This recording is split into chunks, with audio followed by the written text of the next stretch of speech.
बड़ों को प्रणाम, छोटों को खूब सारा प्यार। कैसी हैं हमारी सारी बहनें? उम्मीद करती हूँ सब लोग बहुत ही अच्छी होंगी और आप सभी की पढ़ाई भी अच्छी चल रही होगी। वैसे आज है खिचड़ी, तो आप सभी को मकर संक्रांति की खूब सारी शुभकामनाएं। पता नहीं क्यों जब भी कोई फेस्टिवल आता है ना तो मैं बहुत ज़्यादा सैड हो जाती हूँ।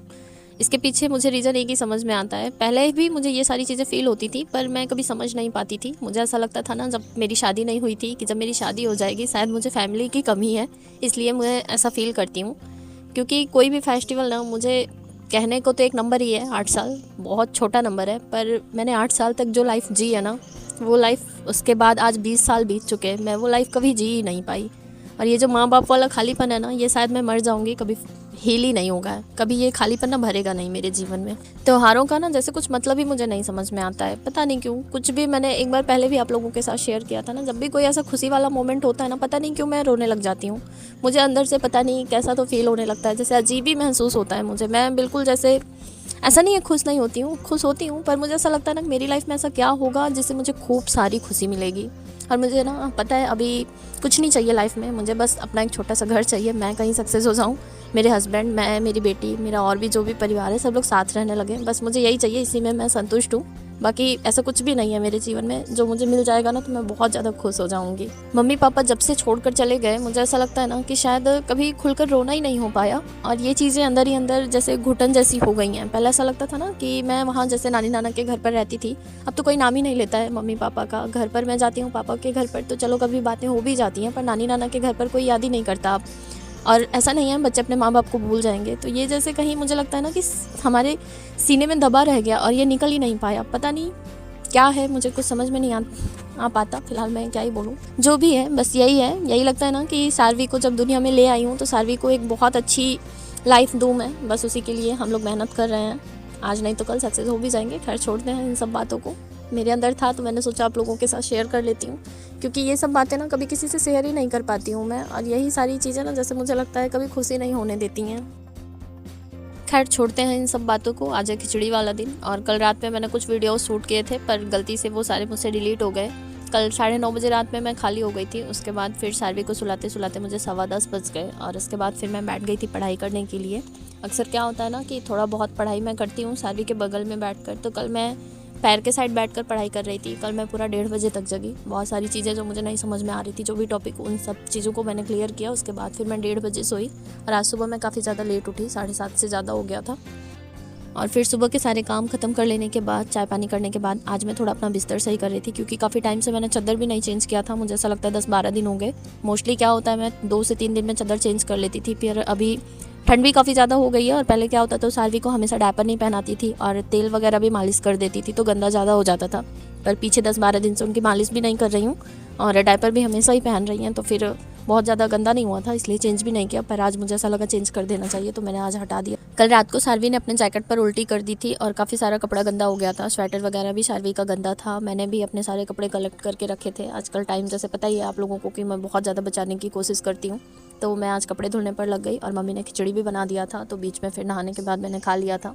उसके बाद मैंने सोचा सारवी को भी नहला देती हूँ, पर सुबह तक धूप नहीं थी, और जब सारवी सो गई, मैं कपड़े डालने गई छत पर, तब धूप निकली। पर मेरा मन नहीं हुआ कि फिर मैं जगा कर नहलाऊँ, तो लगभग यहाँ पर सारा काम खत्म हो गया था, और सारवी भी सो गई थी। 12 बज गए थे दोपहर के, तो उसके बाद फिर मैं यहाँ पर बैठ गई थी पढ़ाई करने के लिए। पढ़ाई क्या कर रही हूँ, मतलब अभी मैं टॉपिक वाइज वीडियो से ही कवर कर रही हूँ, क्योंकि जैसे भी मुझसे हो पा रहा है, मैं बस कोशिश कर रही हूँ कि जितने भी क्वेश्चंस मैं प्रैक्टिस कर सकूँ, जितने भी मेरी नज़रों के सामने से निकले, मैं सबको खूब अच्छे से रिवाइज़ कर लूँ, ताकि मेरा एग्ज़ाम अच्छा हो। बाकी क्या होगा वो तो किसी को भी नहीं पता है। आजकल मैं अपने आप को ना बहुत ज़्यादा कंट्रोल करने की कोशिश करती हूँ हर चीज़ के लिए। किसी से भी मतलब ना मिलना है ना जुड़ना है। मतलब पहले होता था ना, जो भी थोड़ा बहुत टाइम लोगों को देती थी, सारी चीज़ों पर मैंने अपना कंट्रोल कर लिया है। इवन यहाँ तक कि मैं अपने हस्बैंड से भी बहुत कम बात कर पा रही हूँ। अभी तो फ़िलहाल वो मुंबई में ही हैं, पर उसके बाद फिर जब भी कहीं जाना होगा उनका आउट ऑफ इंडिया, तो फिर और भी नई बातें होती हैं। अब समझ लीजिए कितना ज़्यादा कॉम्प्रोमाइज़ मैं कर रही हूँ इस टाइम। और जैसा कि आप सभी को पता ही है कि अभी मेरा चैनल न्यू ही मोनेटाइज हुआ है, तो इस पर रेगुलर वर्क करना काफ़ी ज़्यादा ज़रूरी है, क्योंकि कुछ ना कुछ मेल आते रहते हैं। तो फिर ऐसा लगता है ना कितनी मेहनत से यहाँ तक पहुँचाया है, अगर अभी मैं बंद कर दूँगी तो फिर कहीं डीमोनेटाइज हो गया या फिर कुछ भी हो गया, क्योंकि ऐसा मजाक तो है नहीं कि इतने आराम से हो जाता है। मैंने इस पर भी काफ़ी मेहनत करी है, तो इसलिए यहाँ पर मुझे थोड़ा टाइम देना पड़ रहा है। अदरवाइज़ अगर मैं यहाँ पर टाइम दे रही हूँ तो बाकी चीज़ों से टाइम अपना बचाने की पूरी कोशिश करती हूँ। तो आज था खिचड़ी का त्यौहार और कुछ इसी तरह से आज का भी दिन हो गया। खिचड़ी भी आज ख़त्म। अभी फ़िलहाल में मुझे तो फेस्टिवल में कोई इंटरेस्ट नहीं है, मुझे किसी चीज़ में कोई इंटरेस्ट नहीं है। मेरे सामने बस मेरा टारगेट मुझे दिखाई दे रहा है कि मुझे अभी इस बार ज़रूर से ज़रूर जॉब लेना है, चाहे जैसे, और सानवी को ना एक अच्छा फ्यूचर देना है। अभी मेरी ज़िंदगी का ना मेन मकसद बस यही इतना है, तो इसलिए अभी जितना मुझसे हो पड़ रहा है मैं सिर्फ अपनी पढ़ाई पर फोकस कर रही हूँ। बाकी सारी चीज़ें मैंने किनारे कर दी हैं। मैंने अपनी लाइफ के जो 8 साल जिए हैं ना बचपन के, वो आज 20 साल बीत गए उसके बाद, आज तक वो लाइफ मैंने फिर से नहीं जी। हर चीज़ों के साथ मेरा जैसे कुछ ना कुछ कनेक्शन जुड़ा हुआ है, हर चीज़ों के साथ जैसे यादें जुड़ी हुई हैं। तो फिर पता नहीं क्यों मैं बहुत ज़्यादा उदास हो जाती हूँ किसी भी चीज़ को लेकर। और अब मुझे ऐसा फील भी होता है ना कि पूरी लाइफ में इन सब चीज़ों से कभी बाहर नहीं आ पाऊँगी। पता नहीं क्या होगा इन सब चीज़ों का, पर अभी गाँव घर में रहने की वजह से कुछ चीज़ें फॉलो करना भी काफ़ी ज़्यादा ज़रूरी हो जाता है। और यहाँ पर मैं थोड़ा सा चूरा, चिक्की, ढूंढा ये सब लेकर आई थी अपने खाने के लिए। और मैं काफ़ी टाइम से नेल पेंट नहीं लगाई थी, तो मम्मी कभी कभी काफ़ी ज़्यादा भड़क जाती हैं कि लोग कैसे रहते हैं गांव में और तुम ऐसे हमेशा बनी पड़ी रहती हो। तो कुछ चीज़ें करना भी काफ़ी ज़्यादा ज़रूरी हो जाता है। तो यहाँ पर मैं वही पढ़ते पढ़ते लगा ले रही हूँ नेल पेंट। और मेरे नानी के घर पर तो आती हैं, मतलब जो हमारे जजमान होते हैं, तो कलर लगा के जाती हैं पैर में, और बहुत सारी चीज़ें होती थी वहाँ पर भी। हर चीज़ों के साथ ना यादें हैं। पर अभी मैं ऐसा कुछ नहीं करने वाली हूँ। मैं अभी नेल पेंट लगा ले रही हूँ अपने हाथों में, उसके बाद मैं अपनी पढ़ाई कंटिन्यू करूँगी। एक चीज़ तो मैं आप सभी को बताना ही भूल गई। अभी मैंने वीडियोस में कुछ बुक्स दिखाई सानवी के लिए जो मैंने मंगाया था, तो मुझे ऐसे भी बहुत सारे कमेंट्स आए थे। लोगों ने पूछा था कि मैं बता दूँ मैंने कहाँ से मंगाया है और क्या है। एक ड्राइंग बुक आता है आजकल, मैंने अभी दिखाया ना, उसमें ऑलरेडी ऐसे बने रहते हैं और पेन भी साथ में ही मिलता है। तो उस पर बच्चे जैसे लिखते हैं। मैं क्या करती हूँ ना, मोबाइल वगैरह कम देती हूँ और टीवी तो मैं खुद ही नहीं देखती, तो सानवी को क्या ही दिखाऊंगी। तो यही सब करके मैं सानवी को बिजी रखती हूँ, इसीलिए मंगाया। ये सब मैंने मीशो ऐप से मंगाया है और 150 के अंदर ही मतलब एक मिल गया। एक में 8 बुक्स हैं ड्राइंग की, जिसमें फ्रूट्स हैं, एनिमल्स हैं, ये सारी चीज़ें हैं। तो सानवी अपना उसमें कलर भी मिला है, अपना करती रहेंगे, और वो लिखने वाला भी है। आप लोग भी चाहें तो मंगा सकते हैं, मैंने मीशो से मंगाया है।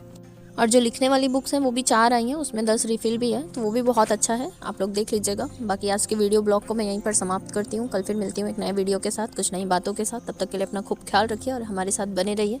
चैनल पर नए हैं तो please like, share and subscribe जरूर कर दीजिए। बाकी आज के लिए इतना ही।